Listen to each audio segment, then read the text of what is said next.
And joining me now is Cagdas Sunar, who is an associate professor at Marmara University, where she specializes in Turkey-China relations. And from London, Xin Sun, who is a lecturer at Law China Institute at King's College, London. Thank you both for being me on Straight Talk. Xin, I'd like to start with you. We all know that Turkey is part of the Belt and Road Initiative. And how will that play in this new Asia Anew initiative? What kind of cooperation we are likely to see in the future? Okay, Belt and Road Initiative is a giant policy frame that provides resources for other countries, for participant countries to build infrastructure. And I think it provides for many countries, including Turkey, alternative source of funding to meet its previously unmet need for infrastructure. From this perspective, getting closely involved in the Belt and Road Initiative will actually provide huge benefits for Turkey in terms of this, infrastructure projects. And also, since, connectivity is an important policy issue in Turkey's own economic development plans. So I think the Belt and Road is going to make a big contribution there. Okay, so Cagdas, we also know that Turkey has had long ties with the region for centuries, both historic and cultural ties. How different will this Asia Anew initiative actually be, in your opinion? Well, this is basically a response to the rise of Asia Pacific, which has been going on at least since 1990s. And the major actors here has been China and India. Although we are not talking about India much these days, China is still a very influential actor. And Turkey is, I believe, planning to make the best of the situation and gear its economy and probably political orientation as well a little bit towards this region in order to match the changing circumstances. But as we look at the numbers, there's a great trade deficit for Turkey when we take a look at its trade volume with China, and also when we take a look at Turkey-India trade relations, they just stand at modest like $8 billion. So do you believe Turkey will take additional and more effective steps to improve the situation in its favor? Well, for Turkey to do that, to be able to achieve that, this is not, we need to understand that this is not a foreign policy question. What is it? It's also about Turkish economy.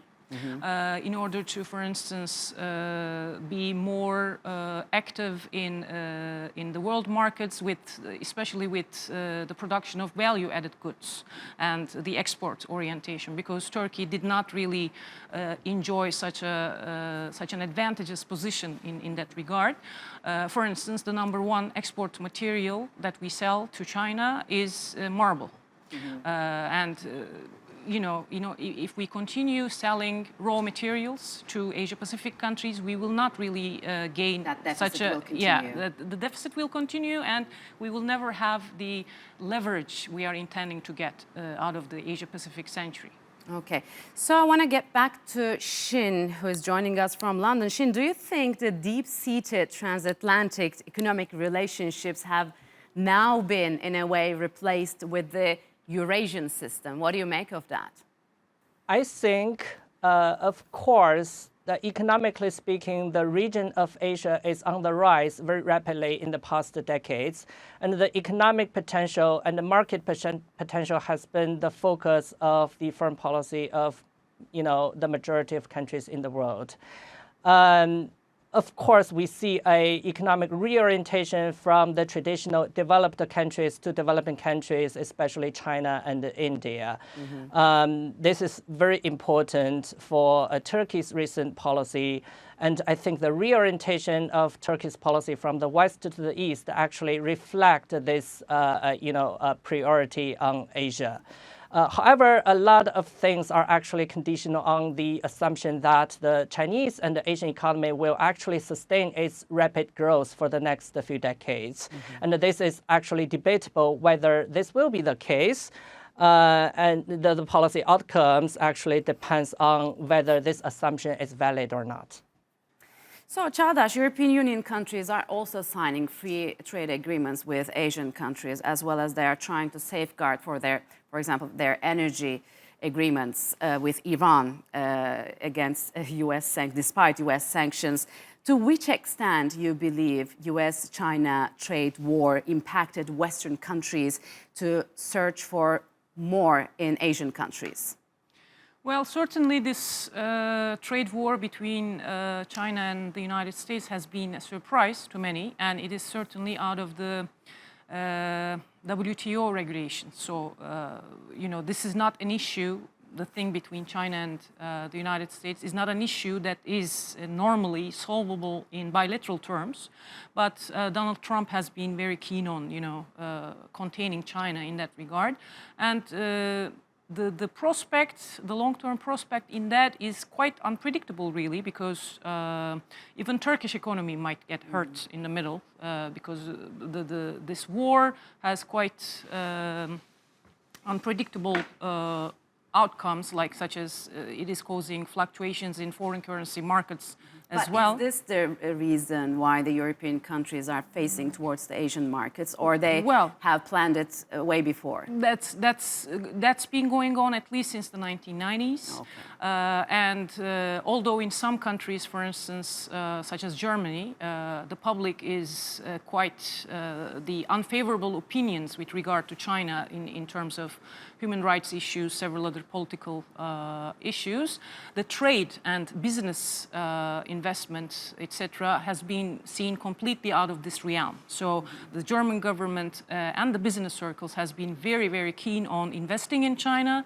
and making the best of the situation in economic terms. So it has been going on for some while. Okay, so I want to get back to Xin. Xin, everybody talks about Asia. They say future is in Asian century is about to begin, etc. So from a latest report, we know that there are going to be 1.75 billion middle-class consumers in Asia by 2020. And experts also say that this is a historic shift in history. What do you make of that?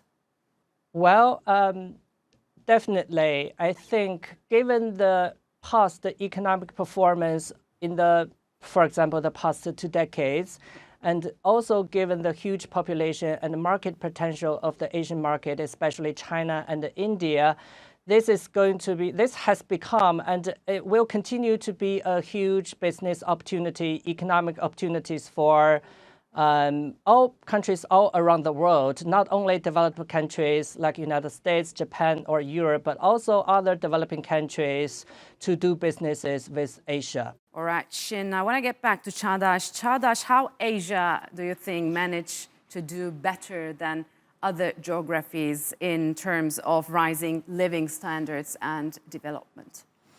Well, since the 1990s, again, and thanks mostly to India and China, since both of these countries are giants in terms of their demographic size, they have been the winners of the globalization era and also the rising stars in, for instance, the United Nations reports, because their living standards and their alleviation of poverty has indeed contributed to these statistics globally in a positive way. And this is a huge achievement, of course.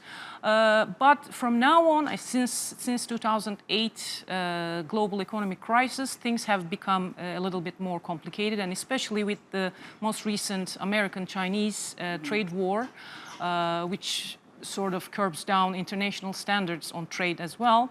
And with the rising of anti-globalization sentiment all around the world, with the rise of populist governments in Europe and elsewhere, it's, again, very hard to predict. Okay, so I think we're out of time now. Xin, I would like to thank you for joining us from London. And Cagdas, thanks for joining me on set. Appreciate it a lot.